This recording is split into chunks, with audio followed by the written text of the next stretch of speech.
ഞങ്ങളുടെ അവിടെ ഒരു നാടകക്കാർ വന്നു. അപ്പോൾ ഇപ്പം ഈ ഫോട്ടോ ഒക്കെ എടുക്കാൻ രസമായിട്ടൊക്കെ എല്ലാവരും ഫോട്ടോ എടുക്കുമല്ലോ, ഓരോ വേഷം കെട്ടി നിൽക്കുന്നവരുടെ കൂടെ. അപ്പം ഈ അമ്പലത്തിൽ നാടകത്തിനൊക്കെ വന്നിട്ട് അതിൽ ഒരാൾ അക്ബർ ചക്രവർത്തിയുടെ വേഷം കെട്ടി ഇങ്ങനെ ഒരു പൂവൊക്കെ ഉള്ളൊരു സാധനമൊക്കെ ഇട്ട് കാക്കിയൊക്കെ ഇട്ട്, മറ്റേ രാജാപാർട്ടി ഡ്രസ്സൊക്കെ ഇട്ട് സ്റ്റേജിൻ്റെ ബാക്കിൽ കസേരയിട്ട് ഇങ്ങനെ ഇരിക്കുക. ഒരു 20 മിനിറ്റും കൂടെ കഴിഞ്ഞാൽ നാടകം തുടങ്ങും. അപ്പോൾ പുള്ളി ഇങ്ങനെ ഇരിക്കുമ്പം ഈ കർട്ടൻ മാറ്റിയിട്ട് ആൾക്കാരിങ്ങനെ നോക്കുമ്പോൾ പുള്ളിക്ക് കുറച്ചൊരു നോക്കാൻ വന്നതിൻ്റെ ഒരു സന്തോഷത്തിൽ പുള്ളി ചെറിയ ചക്രവർത്തിയുടെ സെറ്റപ്പൊക്കെ പിടിക്കാൻ തുടങ്ങി, ഇങ്ങനെ അനുഗ്രഹമൊക്കെ കൊടുക്കാൻ തുടങ്ങി. പുള്ളി ഇങ്ങനെ ഇരുന്നു. കുറച്ച് കഴിഞ്ഞപ്പോഴത്തേക്ക് അതിലൊരാൾ കമ്മിറ്റിയിലെ ഒരു സെക്രട്ടറി പതുക്കെ ചോദിച്ചു, നമുക്കേ പുള്ളിയുടെ കൂടെ ഒരു സെൽഫി എടുക്കാൻ പറ്റുമോ എന്ന് ചോദിച്ചു. ഉടനെ അയാൾ എന്താ ചോദിച്ചതെന്ന് ചോദിച്ചു. ഉടനെ ഈ ആൾ തന്നെ ആ പുള്ളിയുടെ കൂടെ സെൽഫി എടുക്കാനാ കഥാപാത്രമായിട്ടിരിക്കുകയാണ്, ഞാൻ നാടകം കഴിഞ്ഞിട്ട് വേണമെങ്കിൽ പുള്ളിയുടെ കൂടെ ഒരു സെൽഫി എടുക്കാം, അക്ബർ ചക്രവർത്തിയുടെ കൂടെ സെൽഫി എടുക്കാൻ പറ്റുമോ, പോകോ എന്ന് പറഞ്ഞ് വിട്ട്. പുള്ളി ശരി എന്തേലും അടിക്കുന്ന ഓർത്തു. നാടകം തുടങ്ങുന്നതിന് മുമ്പ് അവിടെ ഇരുന്നൊരു വിളക്കിന് തീ പിടിച്ചിട്ട് പുള്ളിയുടെ കാലങ്ങ് പൊള്ളി. ഇത്രയും പൊള്ളിയിട്ട് പൊള്ളി ഇരിക്കുമ്പോഴത്തേക്ക് എല്ലാവരും കൂടെ ഓടി വന്നിട്ട് പുള്ളിനെ ആശുപത്രി കൊണ്ടുപോവാ വന്നാൽ ഈ സെക്രട്ടറിക്കേ കാറുള്ളൂ. സെക്രട്ടറിയോട് പറഞ്ഞു, വിജയ ചെന്നാൽ കാർ എടുത്താൽ കഴിഞ്ഞാൽ പുള്ളി നോക്കിയപ്പോൾ ഈ പൊള്ളിയേക്കുന്നേ. ഉടനെ പുള്ളി നോക്കിയിട്ട്, ആ അക്ബർ ചക്രവർത്തിക്കാണോ പുള്ളിയേക്കണേ, കുതിരവണ്ടി വരട്ടെ എന്നിട്ട് പോയാൽ മതി, എൻ്റെ കാറിൽ കൊണ്ടുപോകാൻ പറ്റിയല്ലെന്ന്. നമ്മുടെ ട്രൂപ്പിലെ തമിഴ് പാടുന്ന ഷൺമുഖൻ എന്ന് പറയുന്ന ഒരാളുണ്ട്. ട്രൂപ്പിൻ്റെ ഓണർ ഒരു ആൻ്റണി ചേട്ടനുണ്ട്. അപ്പം ഒരു തവണ ഞങ്ങൾക്ക് ഈ തമിഴ്നാട് ബോർഡറിലുള്ളൊരു സ്ഥലത്ത് ഒരു പ്രോഗ്രാം കിട്ടി.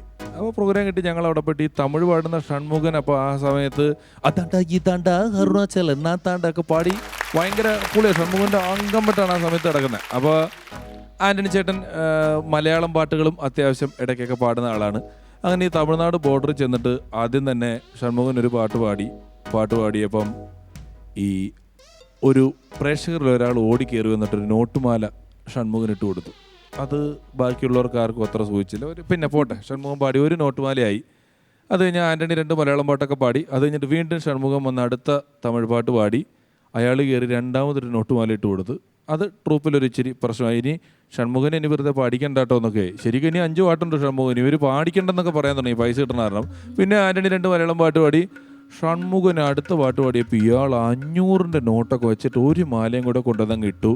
ഇതോടുകൂടി ആൻ്റണി അസ്വസ്ഥനായി. ആൻ്റണി തമിഴ് സുന്ദരി എന്നൊക്കെ പറഞ്ഞാൽ മലയാളം പാട്ട് പാടാൻ വേണ്ടി പോകും, കുറച്ച് ചെറിയ 2 കൂടെ ഉള്ളത്.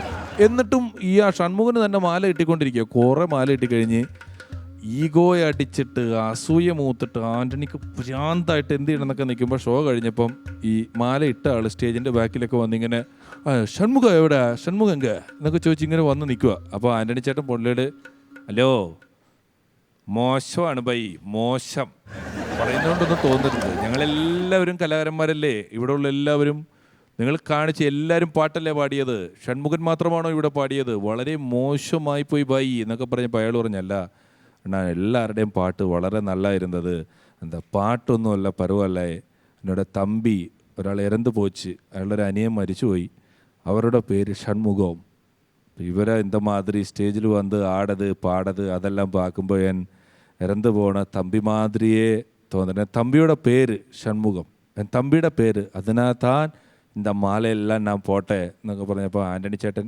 ഒരു സെക്കൻഡ് സൈലൻ്റായിട്ട് പുള്ളിയുടെ മുഖത്തേക്ക് നോക്കിയിട്ട് ആൻ്റണി ചേട്ടൻ പറയാ, എൻ്റെ പള്ളിയിലിട്ട പേര് ആൻ്റണി എന്നാണെങ്കിലും എന്നെ വീട്ടിൽ വിളിക്കണത് ഷൺമുഖൻ എന്നാണ്.